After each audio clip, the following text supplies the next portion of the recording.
Disclaimer: this video is a spiritual remote viewing session exploring the energetic and emotional imprints surrounding the recent assassination of Charlie Kirk and the young man accused of carrying it out, Tyler Robinson. This is not a political video. This is not an attempt to take sides or justify any act of violence. I approach this with reverence, neutrality, and a deep commitment to soul truth, not public opinion. As a psychic medium and intuitive, my intention is to understand the spiritual dynamics behind tragedy, to give voice to what often goes unseen beneath the surface.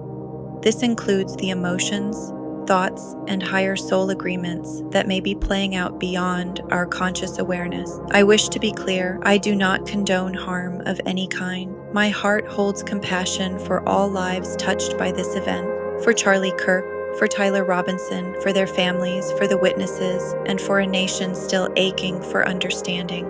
This session ends with a powerful message from Charlie Kirk's soul, expressing peace and clarity about his role in this lifetime. It also touches on Tyler's internal struggle and the potential for future soul awareness.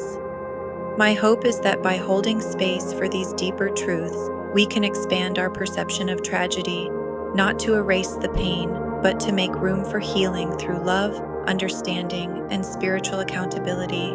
Thank you for witnessing this with an open heart.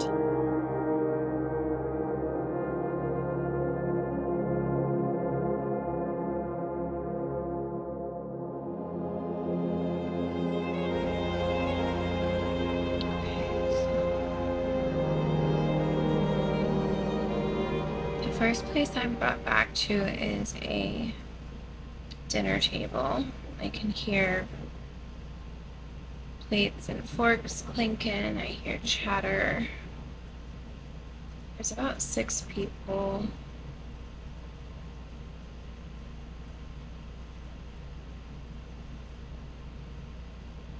They're discussing Charlie Kirk coming to school. Tyler's energy is irritated. He's not the one that says anything. Someone else says it. He calls him a bigot, monster. This is one of the other brothers, younger brother.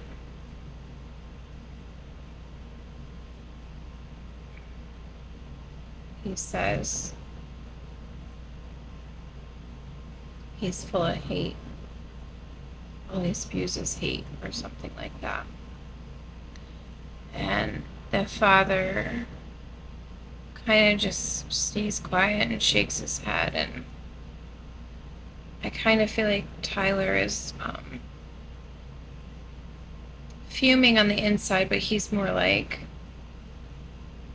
holding it in.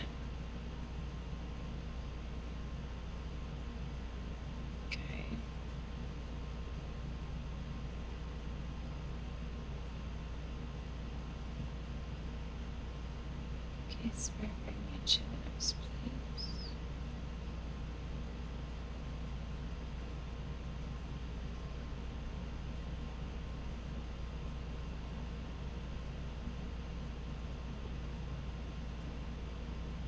It's like I find myself in, okay, so I'm at the apartment with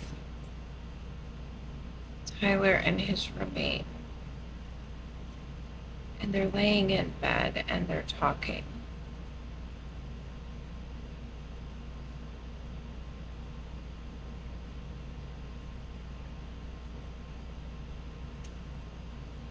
We're talking about the recent school tragedy and how it's blamed on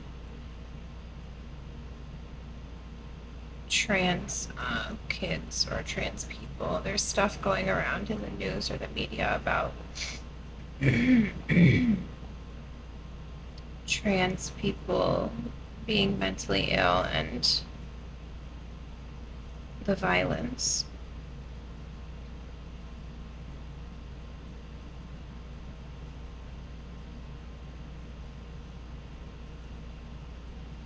The The second person in this image is crying.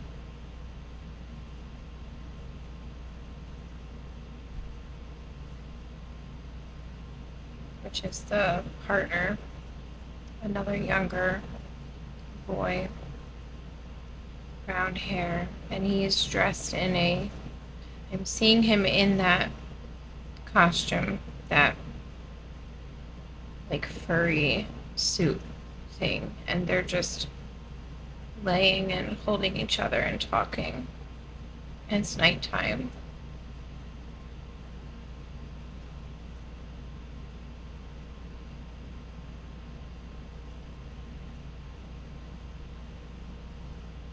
It's almost like they're having this conversation about like questioning their sexuality, both of them. And the one that's not Tyler is saying, is there something wrong with me for feeling this way? And Tyler's saying, no, I love you for how you are. Just because the world doesn't agree with it doesn't mean it's wrong. And I'm hearing like, if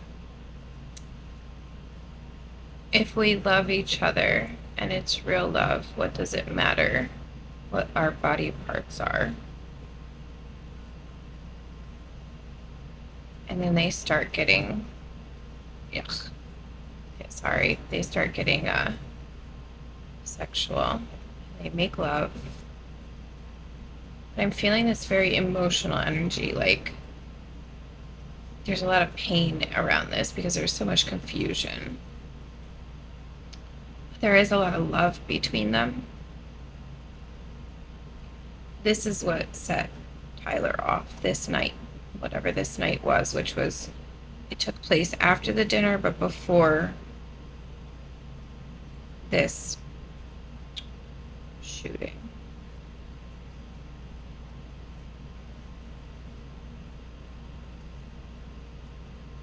He holds his partner until they fall asleep.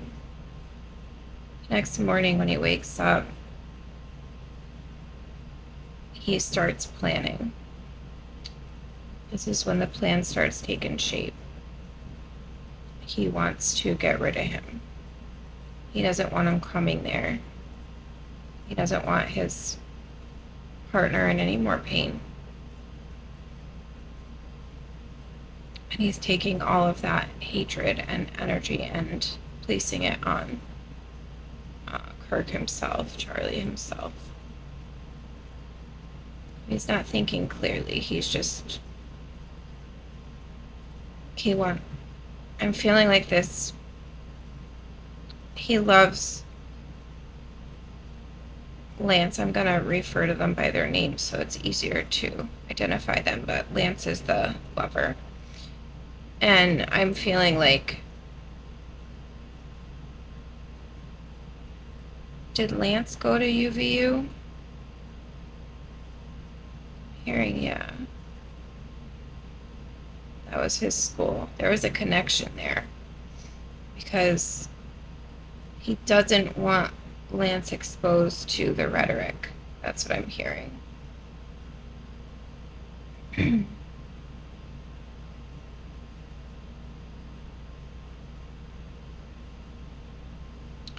Why do you think what is the fascism thing? Controlling other people's ideologies. And I'm hearing like this, using religion to dismiss what people believe or feel. I'm hearing like, that's ancient shit, like that, like that's ancient shit, like that's not what we live in anymore. It's different today. People are allowed to be free to love who they want to love. And the more that he's thinking about these things, the more angry he's getting. That's how I'm feeling. The more angry and angry and angry. But the anger is driven by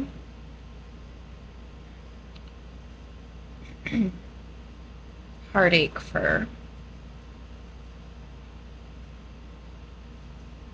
I just got this too. It's driven by the heartache for Lance, but it's also driven by anger for himself, that he feels like he can't be honest about who he is because he will be ridiculed as well in his family or in society.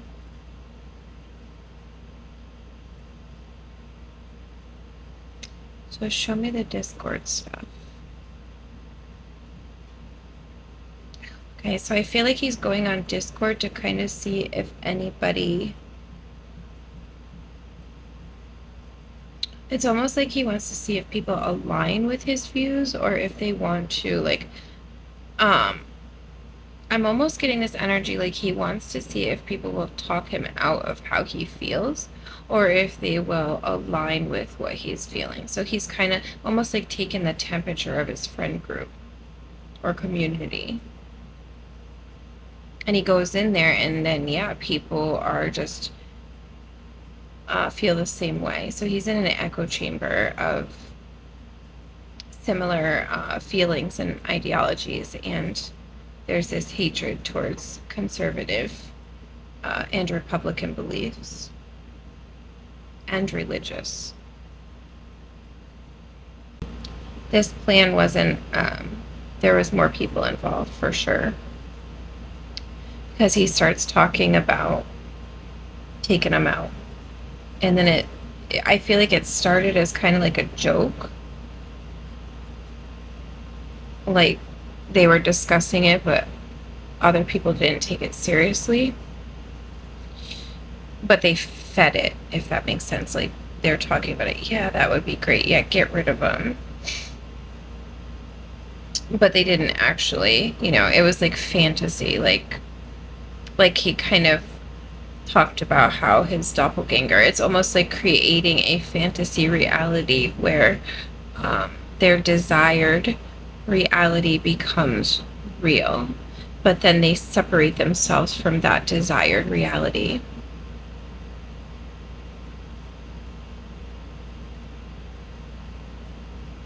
So the more he's online talking, the more he's kind of building up this courage and this ideology, or like not ideology but plan. And I'm getting this very strong image of like two separate like he's justifying, because he's like, this is my desired reality, this is the real reality, and in my desired reality I want this. So he creates almost like this alter character, like he talked about, like a doppelganger or something.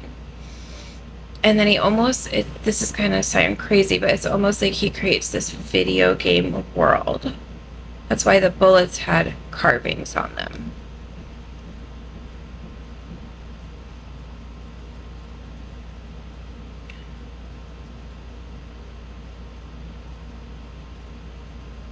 So now I'm seeing him. He acquired the rifle, which he had. The rifle was, he already had it, or the family's, he took something from the family. Maybe his dad's. That's what I'm hearing. And I see him getting cartridges. Like purchases cartridges. Did he buy the rifle? Did you buy the rifle? No, he took it from somewhere. A shed? Box? House. Keys.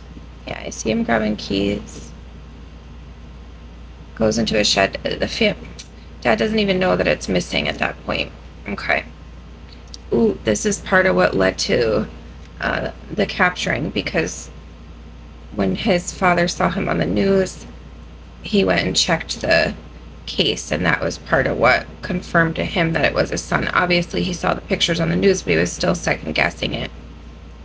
But it was when he went and checked the gun case, or the place where they keep the weapons that they hunt with, and he noticed that the gun that was missing was the same gun that was shown on the news. Okay, so Tyler gets the keys, he gets the gun. He purchases cartridges, though, from somewhere. Store. What's he carving with? Knife. Pocket knife? What is that?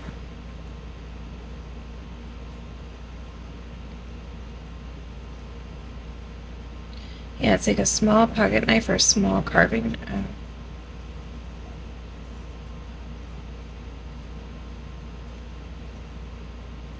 And I'm getting like a Dremel too, like a little, like the thing that they use in a drill. Okay, so he's carving. What's he carving on? Cartridge or casings? Bullets, casings. He's carving on each of the casings. So the first casing says that I'm trying to say U-W-U, C's bulge, love. And so that's showing, so that first carving is showing his love for Lance, his falling in love with Lance. Second carving,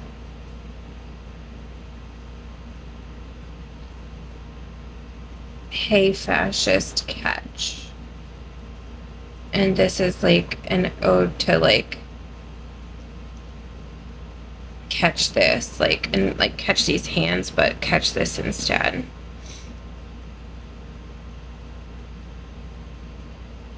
And then, as it's been talked about on the news, the up down, that's like it has to do with the gaming thing in Hellfire, where you set off like a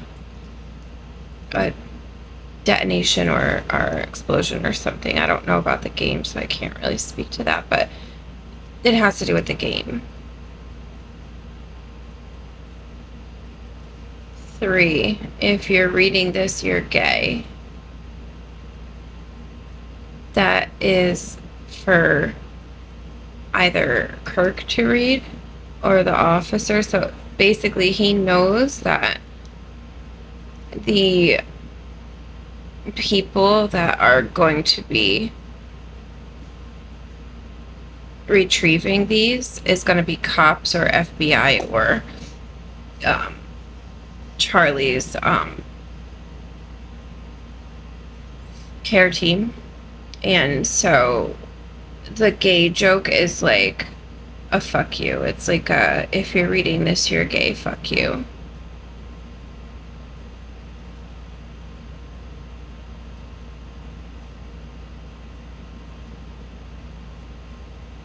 And then the Bella Ciao, Bella Ciao, Bella Ciao. That's because that's the end call. It's like the final, like the celebration for taking the fascists down call. Okay, so I see him carve them all, and he's just like, I don't feel any nervousness or anything like that. I feel like he's determined. He's just, he feels good about this. He's almost bragging. I don't know if there's been Discord messages that have come out, but he's like, he feels like he's doing the right thing for love, for his friends, for his community. He goes back into Discord and he shares what the steps are. So he places the gun at a retrieval spot. So somewhere near campus. He wraps the gun in a towel and places it at a pickup point.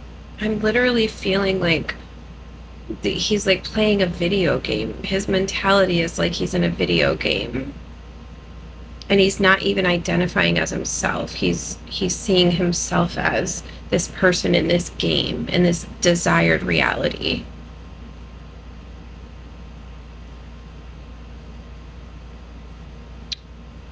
So he places it there the night before. And I'm jumping to, he's telling Lance everything's going to be okay tomorrow. It's all going to be okay tomorrow. It's like in his mind that this is going to stop the rhetoric.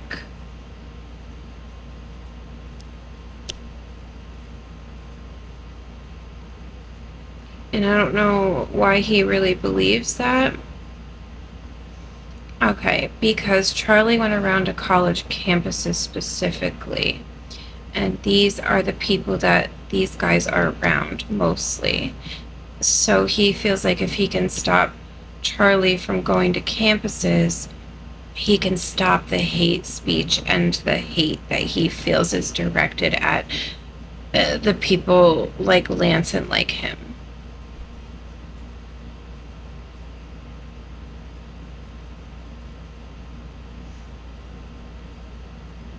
He's not thinking outside of that. He's thinking literally strictly into stopping Charlie from spreading stuff on these campuses specifically.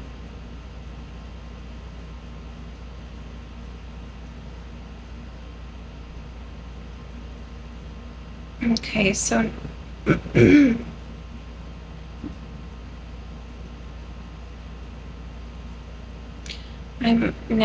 he's laying with Lance again. They're in bed.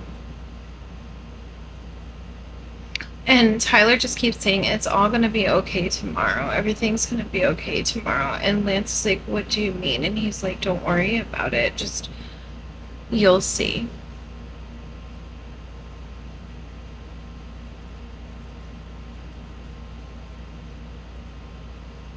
So I'm almost getting this energy. So I can't tell if Lance is involved or not. There are other people that were aware of this, but it's almost like, okay, this is going to sound weird. It's almost like Tyler played this off as if he was creating his own video game reality. So no one really took it seriously, if that makes sense. They all kind of just partook in the DR, the desired reality, but they didn't really grasp the fact that he was serious until everything happened. And that's why I'm hearing like nobody knew it was that serious to like report anything. Which I know that that's hard to understand, but it's like, these people, like, they fantasize a lot. There's a lot of living in a fantasy world, and I feel like a lot of that comes with the video game culture. Like Sims and, these cultures where you can create your alternate life and realities, and whatever you want to happen in a desired reality can happen and can be exactly how you want it to be, despite the rules of the actual reality. I hope that makes sense. So he's laying in bed with Tyler, or Lance, sorry. They're in bed together. They make love again. He's holding him. He's thinking. I genuinely, I'm getting this feeling inside, like Tyler's energy, he feels he's doing the right thing. He feels he's doing the right thing. He's convinced he's doing what's right for him, for his love, for his friends, for his community. He looks at Charlie Kirk and conservatives as fascists. He sees them that way because he feels that they just can't let them be. And he's also angry that he feels he can't be honest about who he really is and who he loves because of society, because of people like Charlie, is what he thinks.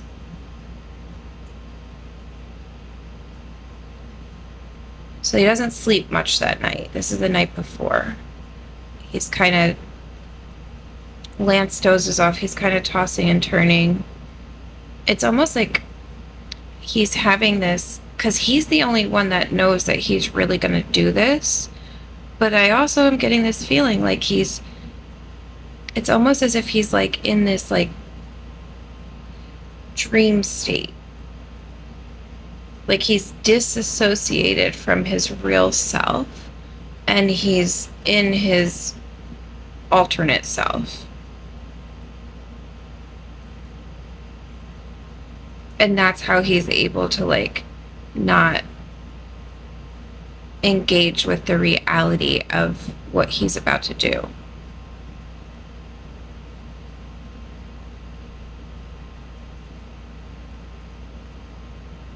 He wakes up the next morning. I think Lance goes to work and he sets out.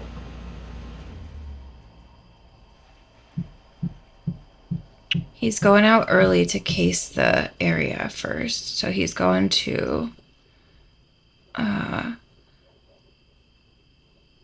he's done this before, but he's doing it again today just to make sure that everything is still the way that, like, where's the tent going to be? The setup. He wants to see the setup and his escape route. So he actually walks through his plan. He practices getting on the roof. He kind of does all these things. I don't know if there's videos that have come out about this, but that's what I'm seeing him do. It's just he's kind of walking through the steps of everything he's going to do hours from now. He goes to the edge of the roof. He looks down. He sees... I see chairs set up. I don't see a tent yet. But he kind of gets an idea of how the venue is going to be arranged and its vantage point. Cases out a good vantage point. Because I don't know if they had this set up days before the event, but I'm feeling like this is the morning of. Like earlier in the morning. Like around 8 a.m. or something. Okay. Okay, he leaves. He cases a scene, sees where he wants to be, makes his plan, he leaves. He goes back out, and he does go through a tunnel. That brings him up out into like a suburban neighborhood. And there's like a patch of forestry, and that's where the gun is. He checks on that, makes sure that's still undisturbed, which it is. And he kind of leaves and goes and what's he doing until... I don't feel like he went back home. Did you go back home?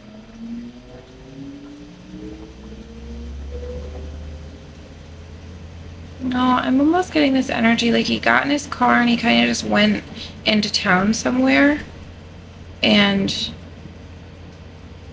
like waited.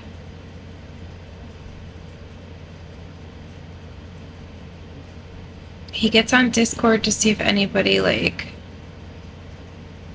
has said anything or... And I'm seeing like him send a message to Lance saying everything's ready and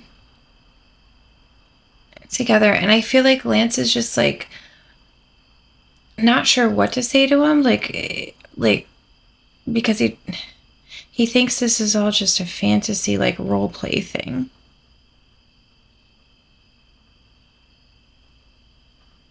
So he just plays along. All right, so it gets closer to the event. Tyler makes his way back to the venue. He retrieves the gun from the woods. He tells Lance, "I love you. It's all gonna be okay." He gets the gun He puts it into his pants and he starts walking towards the scene. What's in the book? The book bag is holding the change of clothes and the towel to wrap the gun in. Okay. And his disguise. Say glasses or whatever. Okay, so he's walking towards the event. He hears the people. It's very crowded. But he's not nervous. I'm not getting any kind of nervous energy. He's feeling empowered. Climbs up there, looks around, makes sure he's not noticed. Sets himself up. He checks around. He's surprised. He's actually surprised that there's no one else. No security. No one else on the roofs. He checks the other buildings. He checks around him. There's no one. He wants to get this over with quickly and get out of there, though.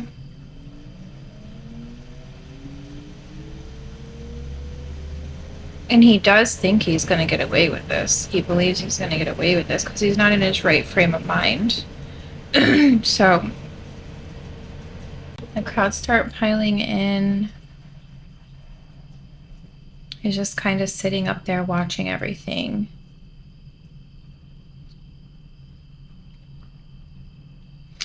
I'm seeing him look around and there's people like kind of close by or like higher level up. What I'm seeing is a lot of people with like trans activist posters and anti-fascist signs and things like that, and this is just making him feel more like he's doing the right thing, like more empowered and more empowered. So he decides to himself right then and there that the minute that the word trans, this is what I'm hearing, I'm in his brain. The minute that Charlie uses, or the word trans comes up, that's when he's going to do it.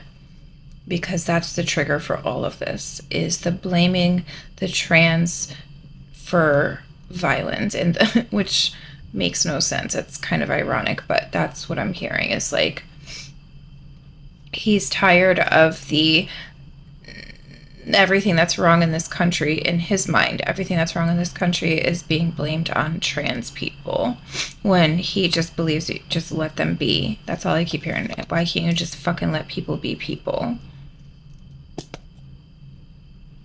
What makes your ideology and opinions any better than mine? I'm not telling you to be straight. Don't tell me not to be gay. You know, that's what I'm feeling. So, yeah, he's going to go through with this. He's not feeling like second guessing it or anything at all. He's totally feeling empowered for what he's about to do. So Charlie comes in, and the way this is set up is like, it's literally like a fishbowl. Like oh my gosh, like he's got a pure clean shot, and it's like an amphitheater. So there's crowds of people going up on the sides, and like Charlie's like in the middle of it all, like down in the middle, with an open, nothing guarding him at all. And even the way that, like, I'm seeing there's almost like enough space between where the guardrails are and where Charlie's seated that he knows he's not going to hurt anybody else. That's what I'm feeling. Like he's going to aim for the head, but he doesn't want to hurt anyone else in the process. He just wants a clean shot to him.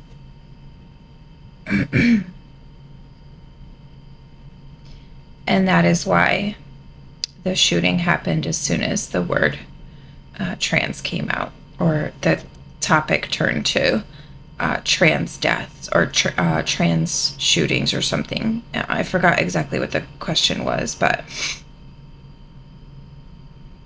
I think Charlie mentioned that that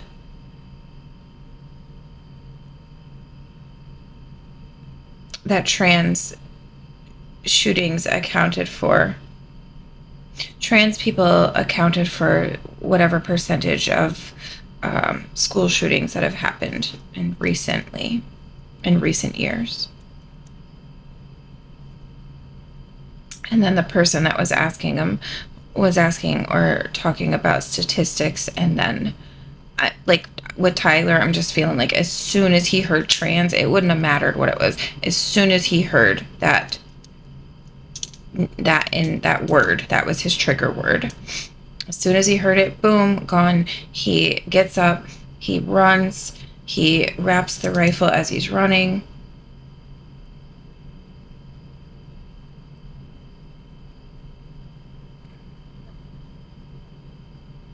He gets over to the corner of the building. What did you do with the rifle when you were getting down? He's got it. I feel like he's got it. It's not in his pants. I'm almost feeling like it's in the book bag, like zipped into the book bag in the towel, or I don't feel like he's holding it. It's almost like he's got it in the book bag with the towel.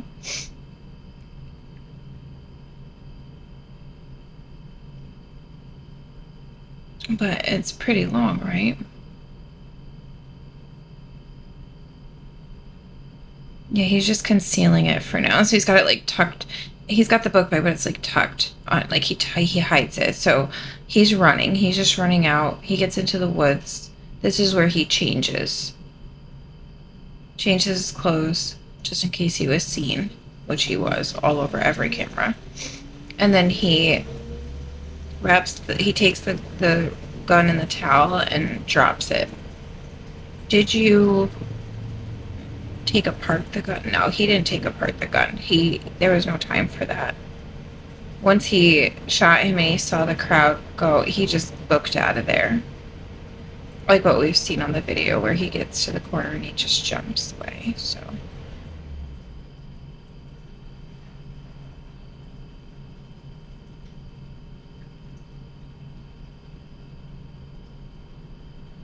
he runs. He goes back home, and then he just starts kind of,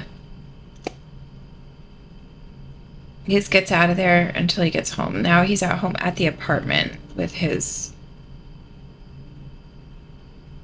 the apartment he shares with Lance, but Lance is not there because he's still at work. So Tyler goes back to the apartment, and I'm feeling this energy from Tyler of like, yes, like he's pumped up. He did it. It's fucking done.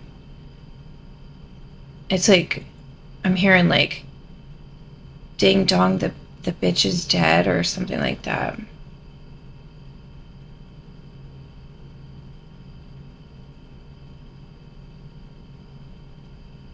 And that's what fascists get.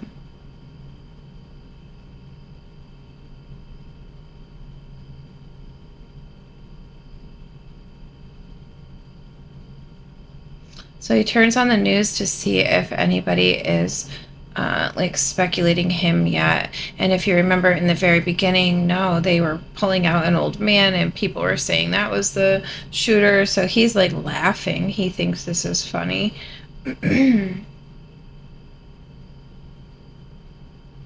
And this leads him to start bragging even more because he thinks he got away with it.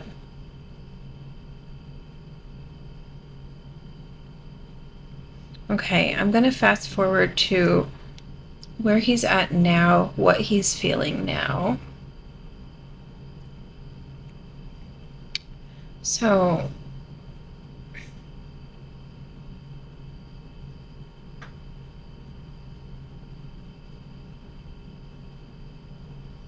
I do want to say, I feel like when the lover or boyfriend got home, I'm sorry, my throat. When the lover or boyfriend got home, Lance, he was scared. That's what I'm feeling. It's like he was scared because he didn't know what to make. He saw the news and he didn't know, like, it was almost like he was trying to come to terms with the reality, like, that that the person he cares about could do something like this, and he couldn't put it together, even though he knew that Tyler had been saying these things. He just never thought he would actually act on it.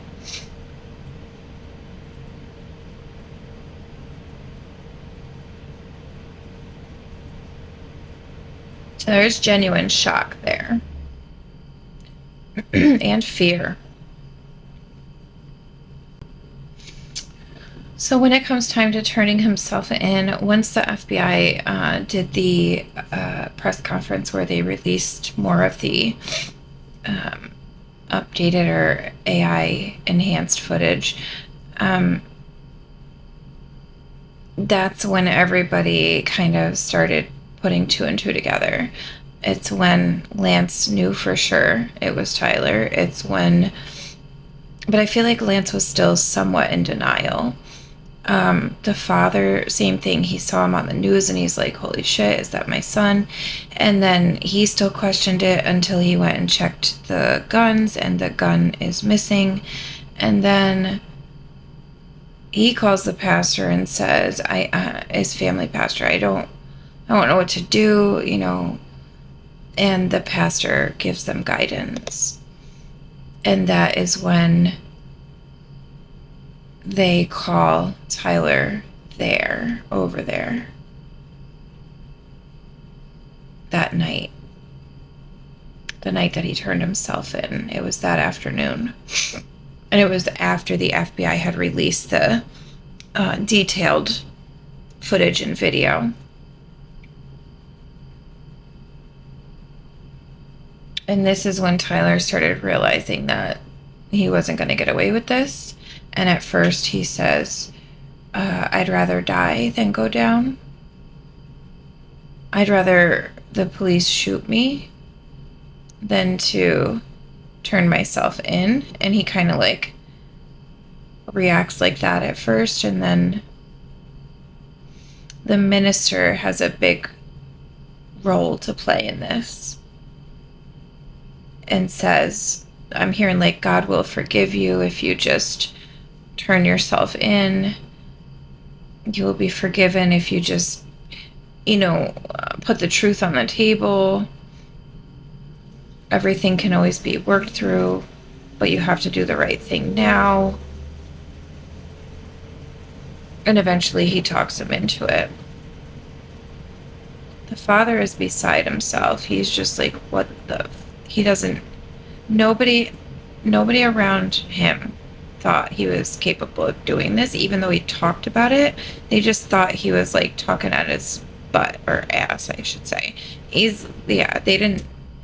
just thought he was like, just talking shit, like a lot of the kids do. I don't mean to say kids. I know they're not kids, but they're closer to... I have a son that's 22 and he's still a kid to me, and it's just they're closer to that age than mine.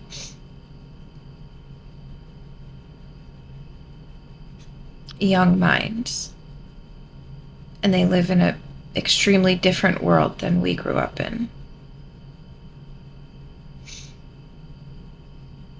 So now the fear sets in. Now he's scared because he knows this is bad, because he's seeing how big it's getting. It's almost like he didn't really understand, maybe because he wasn't on the conservative side. He didn't really understand because he didn't watch Charlie Kirk, so he didn't understand. I'm feeling like he didn't get the depth. Like, he didn't think it was going to be this big, to where like the president, the FBI, all these people are coming out on it. So now he's like, oh shit, like what the heck? Like, what did I do? So now I'm sitting with him, and wherever he is, prison, and it sucks. He's in this state of like wrestling with his self and questioning. Like he's torn between that empowered, do the right thing feeling that he had, to second guessing every single one of the steps he made. Not where did he go wrong, but more like, should I have done this to begin with? Like, what led me to, he's grappling between love, that he feels like he did this for love and for, in his mind, the right thing, to grasping why it wasn't right and what was wrong in it. So that cockiness and arrogance, I don't feel like that's not there anymore. It's like I'm back to this, like, he felt very empowered and very cocky at first, but now I'm back to this, like, scared, kind of timid kid who's really afraid.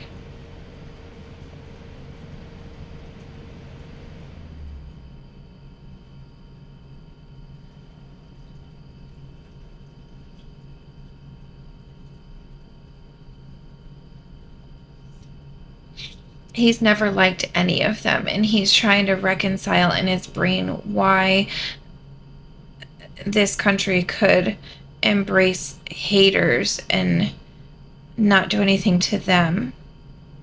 The conservative side, this is his thinking, and yet persecute him so badly. It's like he's not connecting the gravity, or he's trying to grasp the gravity of what he did,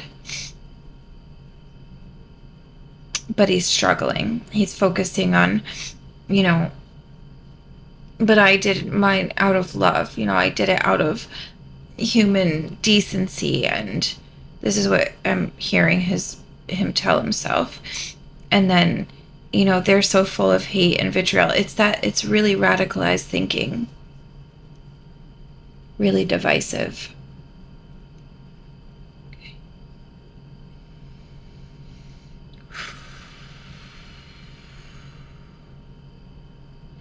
I'm just going to send some healing vibrations to the entire situation. And that when his soul does leave this earth, because it will, that he is able to, I feel like he was a young soul that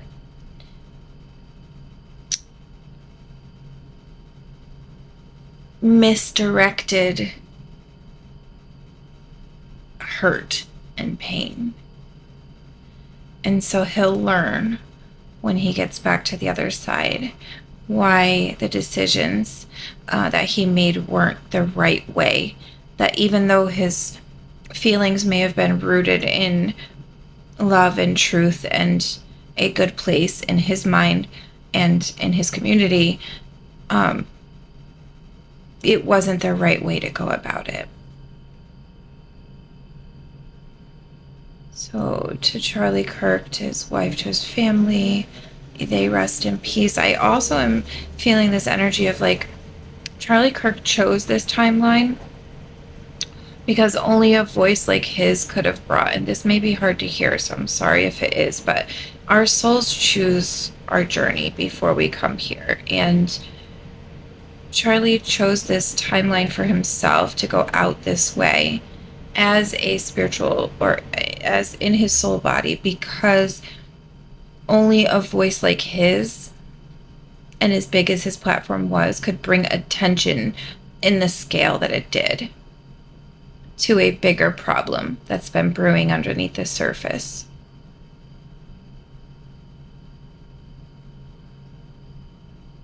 So Charlie's okay. Like, he's not angry.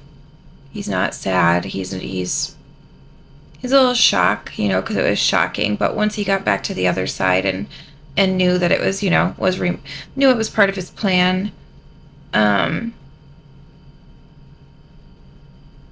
he carried out his mission. That's what I'm hearing.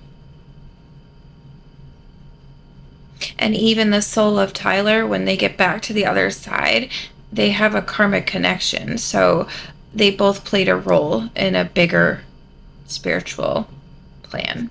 And I know that that's hard for us to understand here, but there's a reason why everything happens. And each of Charlie's soul and Tyler's soul agreed to carry out this contract in the way that they did, because it is going to bring forth a higher understanding. Thank you for listening, and I hope that helped to answer some questions.